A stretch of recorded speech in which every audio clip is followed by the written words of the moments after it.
warahmatullahi wabarakatuh. Terima kasih atas kesempatannya. Kami dari kelompok 9 ingin mempresentasikan atau menampilkan hasil laporan yang telah kami buat di masa pandemi ini, yaitu laporan keuangan e-time grosir UMKM kelompok 9 yang dianggotain oleh yang pertama saya sendiri Misalin Atita Doni dengan NIM 2019310761. Yang kedua yaitu Audria Rahmanesha dengan NIM 2019310753. Yang ketiga yaitu Nadila Ekstalika dengan NIM 2019310754. Dan yang terakhir Nadia dengan NIM 2019310751. Langsung aja ke presentasinya. Presentasi kali ini bakal dibagi menjadi 6 bagian. Yang pertama yaitu gambaran umum atau profil perusahaan. Di sini bakal dibahas tentang identitas umum toko atau perusahaan tersebut. Yang kedua ada kebijakan akuntansi atau prinsip-prinsip. Yang ketiga adalah neraca awal sebelum transaksi. Yang keempat ada jurnal transaksi. Yang kelima ada laporan keuangan dan yang terakhir ada penutup. Langsung aja ke yang pertama yaitu gambaran umum atau profil perusahaan. Kali ini kami kelompok 9 membahas atau memilih toko jam e-time grosir. Nama UMKM-nya e-time grosir jam tangan. Jenis UMKM-nya yaitu toko jam tangan. Nama pemilik UMKM tersebut yaitu Bapak Andrial Novanto. Alamatnya ada di Ruko di MTC Giant Panam The Station Pekanbaru. Jumlah karyawan yang dimiliki oleh UMKM tersebut yaitu 3 orang. E-time grosir jam tangan berlokasi di MTC Giant Panam The Station Pekanbaru, merupakan toko jam tangan milik pribadi dari Bapak Andrial Novanto. Toko ini bersifat online dan offline. Kalau online, dia menggunakan Instagram dengan username e-time-shop-pku dengan followers 2127 orang dan menyatakan kontak person yaitu WhatsApp, nomor WhatsApp. Untuk pengiriman pesanan online, jika masih berada di Pekanbaru, dapat melalui GoSend. Sementara untuk di luar kota atau di luar wilayah Pekanbaru dapat dilakukan atau dikirim melalui JNE dan JNT. Pelayanan dari pemilik toko ini sangat ramah dan amatlah baik, sehingga konsumen yang datang merasa nyaman saat bertransaksi.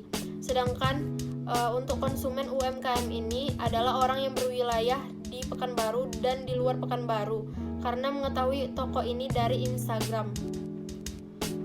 Untuk cara pemasaran toko ini lumayan baik, yaitu dengan memasang spanduk di depan toko dan membuka Instagram agar orang tahu dan lebih bisa menjangkau toko tersebut. Bentuk usaha UMKM yang kami pilih adalah dagang. Barang yang disediakan dan adalah jam tangan dengan berbagai merek, yaitu yang pertama adalah jam tangan Casio G-Shock dengan harga Rp250.000. Yang kedua ada jam tangan Adidas dengan harga Rp150.000.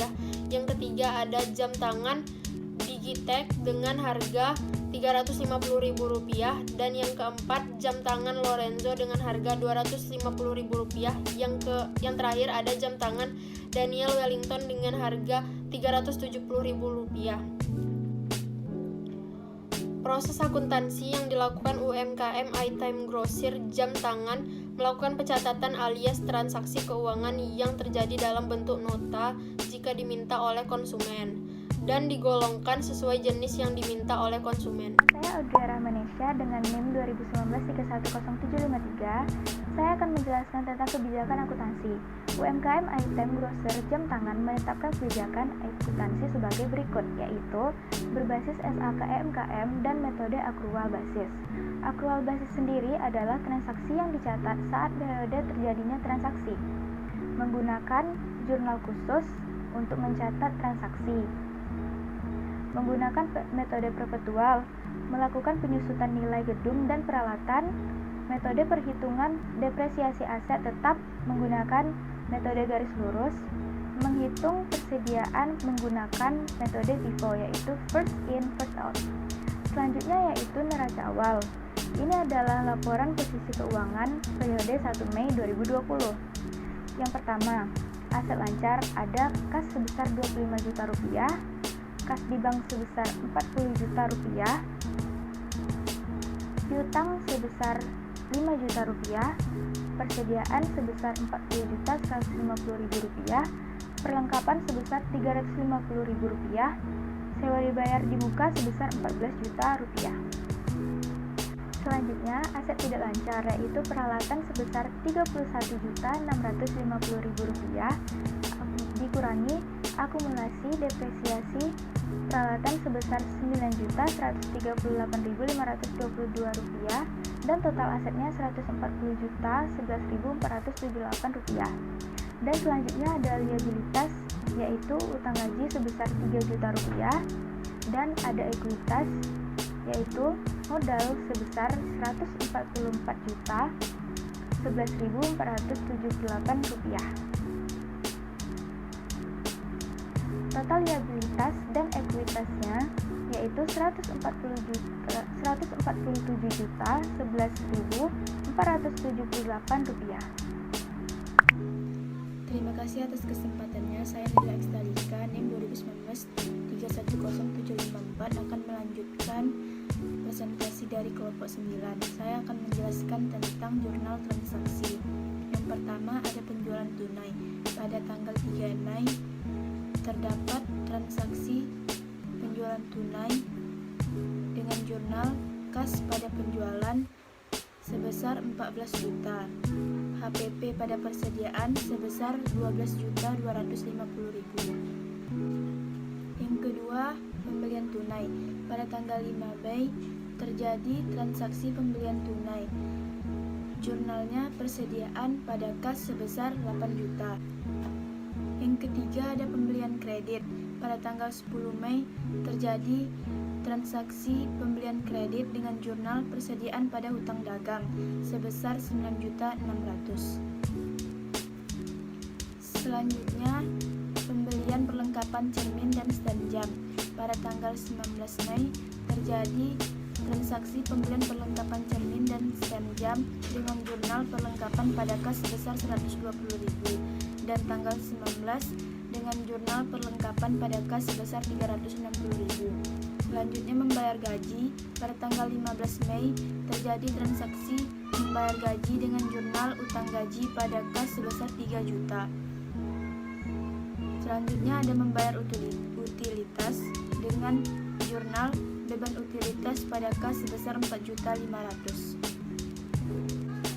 Selanjutnya saya akan menjelaskan neraca saldo item grosir jam tangan dengan periode 31 Mei 2020. Yang pertama ada akun kas pada debit 33.120.000. Selanjutnya ada kas di bank di debit sebesar 40 juta, piutang dagang debit 5 juta, persediaan barang dagang 31.900.000 di debit, perlengkapan sebesar 830.000 di debit, peralatan sebesar 31.650.000 di debit, akumulasi depresiasi peralatan di kredit sebesar 9.479.898. Selanjutnya sewa dibayar di muka di debit sebesar 21.500.000. Selanjutnya ada utang gaji di kredit sebesar 3 juta, utang garansi di kredit sebesar 500.000. Selanjutnya ada modal di kredit sebesar 152.011.478. Selanjutnya ada beban utilitas di debit sebesar 4.500.000, beban garansi di debit sebesar 500.000, beban gaji di debit sebesar 3 juta, HPP di debit sebesar 44.350.000, beban depresiasi peralatan di debit sebesar 341.376, beban sewa di debit sebesar 500.000 dan penjualan di kredit sebesar 52.200.000. Totalnya sebesar 217.191.376 di debit dan di kredit 217.191.376. Assalamualaikum warahmatullahi wabarakatuh. Terima kasih atas kesempatannya. Nama saya Nadia dengan NIM 2019-310751. Baiklah, di sini saya akan menjelaskan laporan yang terakhir adalah laporan keuangan. Yang di sini ada laporan laba rugi, ada penjualan, itu terdiri dari penjualan bersih, ada HPP dan laba kotor. Laba kotor didapatkan dari penjualan bersih dikurangi HPP. Penjualan bersihnya senilai 52.200.000 dan HPP-nya senilai 44.350.000 dan dikurangi maka nilainya 7.850.000. Dilanjutkan dengan beban-beban. Ada beban utilitas, beban garansi, beban gaji, beban depresi peralatan, dan beban sewa. Total semua beban itu senilai Rp8.841.376. Maka, untuk mencari laba bersihnya, laba kotor dikurangi dengan total beban. Di sini laba bersihnya minus senilai Rp951.376. Artinya, UMKM ini mengalami kerugian. Selanjutnya ada laporan keuangan, di mana ada aset, yaitu aset lancar dan aset tetap. Kedua ada liabilitas dan yang terakhir ada ekuitas. Aset lancar senilai bisa dilihat 132.350.000 dan aset tetapnya senilai 22.170.102 rupiah. Liabilitasnya senilai 3.500.000 dan ekuitasnya senilai 151.020.102 rupiah. Untuk mencari total aset, yaitu aset tetap ditambah dengan aset lancar senilai 154.520.102 rupiah dan total liabilitas dan ekuitas sama dan artinya balance. Baiklah, itu tadi penjelasan laporan keuangan dari saya.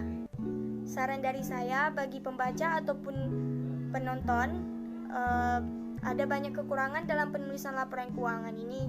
Jadi diharapkan kepada penonton ataupun pembaca agar memaklumi atas kekurangan yang kami miliki.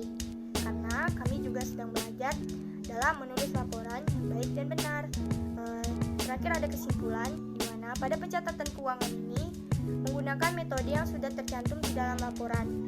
Dari hasil laporan keuangan ini, UMKM toko iTime memiliki laba yang cukup di setiap bulannya. Namun pada bulan ini mengalami kerugian. Pencatatan keuangan ini sangat sederhana, bahkan cenderung tidak konsisten.